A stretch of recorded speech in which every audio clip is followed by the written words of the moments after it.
An enhanced risk of severe weather is expected from upstate New York down through northern Virginia this afternoon and this evening, with strong winds being the biggest threat, hail and tornadoes less of a threat. It'll turn much cooler across the northeast tomorrow, while summertime rules across the southeast, the south central U.S., and into the desert southwest. It's May 16th, 2022, and this is Weather Live. From Greenville, South Carolina, covering weather across America. This is Weather Live with meteorologist Rich Lupia. Thanks for joining us. Don't forget to like, subscribe, and share on Facebook and on YouTube.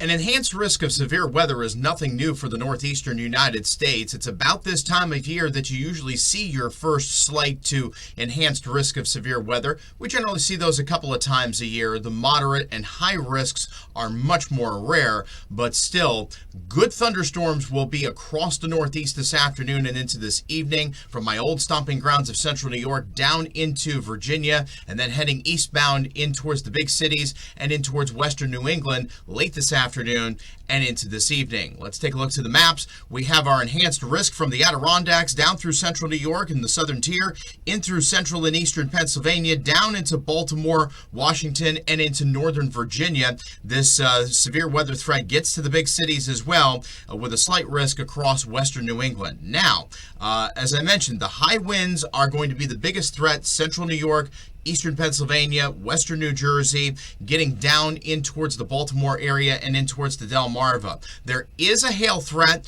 It's not huge, but it is definitely there, so be on the lookout for some hail with some of these bigger storms, an inch to a little bit bigger than an inch in diameter.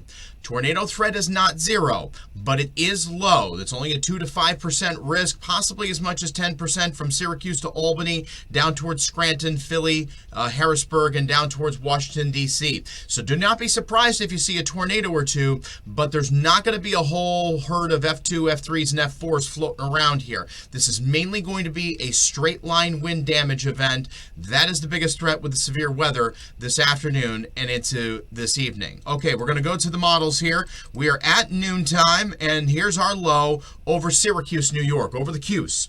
And the trailing cold front goes down to the south. To the south and east of the low pressure is where the storms are going to be the strongest. So let's follow it here on the mesoscale model. 1 o'clock, 2 o'clock, 3 o'clock, and into 4 o'clock. Our storms getting into the capital region of New York, in towards the Binghamton area, Scranton, Lookout, back towards Harrisburg, and down towards Baltimore and Washington. Heads up to your west around this time. 5 o'clock, 6 o'clock, 7 o'clock, getting in through Philly, approaching the New York City area, Hudson Valley, getting into the Berkshires, the Taconics, getting in towards the Connecticut Valley, 7 o'clock, 8 o'clock, 9 o'clock, and then by the time we clear sunset, the severe weather threat by that point will be over. Low pressure will be up towards Burlington and Plattsburgh, lifting off to the north and east. Now, wrapping around that will be a wake-up call. It's going to be much cooler with lingering showers across the Adirondacks, St. Lawrence Valley, and into central and western New York overnight and into the day tomorrow, with chilly air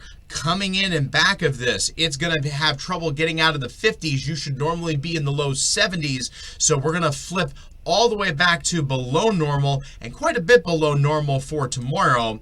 This will be an interruption in the summer-like weather that you guys have had over the last week, but there will be recovery middle to end of next week. We'll explain coming up.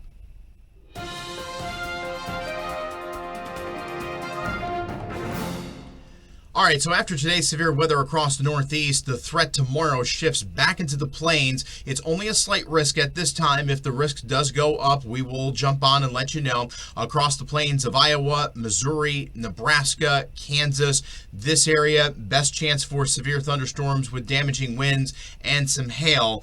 Now, tomorrow, the heat is going to really concentrate across the southeastern United States and especially across the southern plains, Oklahoma, Texas, 90s to near 100 degrees, above 100 degrees once you head along and west of Interstate 35. You head into the southern Rockies and the desert southwest, that heat is going to be there, that clash is going to be there, and notice it's cool across North Dakota, Minnesota, Wisconsin, and the Great Lakes. That's where the clash zone is tomorrow with the severe weather. As we head later on into the week, that clash zone is going to shift towards the east and will head its way back into the northern Mississippi Valley, back into the Great Lakes, and then eventually back into the northeast towards the end of this week.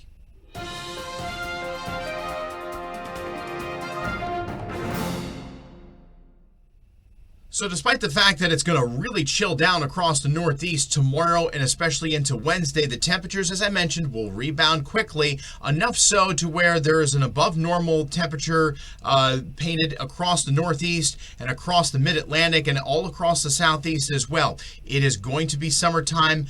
Deep southwesterly flow coming up out of the Gulf of Mexico, coming up out of the Atlantic. With that deep southerly flow, it is going to be warm east of the Mississippi River. Now along and especially west of the Mississippi River, especially farther to the north, it is going to be cool. It is going to be trying to hold on to springtime across the northern plains with some frost threats across the Dakotas and Minnesota.